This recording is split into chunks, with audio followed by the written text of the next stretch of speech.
Horror has a lot of subgenres, so let's discuss them and break them down. In this video, we're going to talk about possession / religious horror with recommendations. So this is pretty self-evident and explanatory. Possession is usually about some kind of malignant spirit that takes over the body or soul of another spirit, and then just general religious themes. The most famous example of this, of course, is probably The Exorcist by William Peter Blatty. I'm sure you've seen the movie or even read the book. Highly recommend it if you don't. The book definitely goes into a lot more detail. The book that inspired The Exorcist is The Case Against Satan by Ray Russell, which came in the 60s. It's still pretty good, though not as detailed as The Exorcist.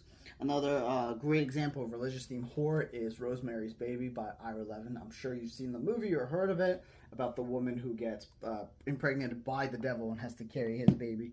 Another great example with like a movie is the novelization of The Omen, of course, with Damien, who's the son of the devil, and how he wreaks havoc on Earth. As well as Dennis Wheatley, who was a very popular author during the 60s. He wrote about like a lot of black magic, such as To the Devil, a Daughter. And then we get into more modern examples, such as Come Closer by Sarah Graham, which is again a possession story, but in a very different way.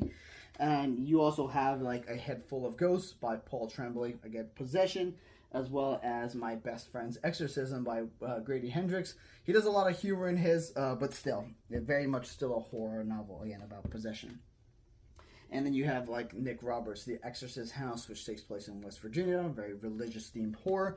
And then you have The Boys in the Valley by Philip Fracassi. I've heard that this is like a mix between Lord of the Flies and The Exorcist. So again, lots of demons and religious themes. I'm gonna read this in October-ish, so for spooky season.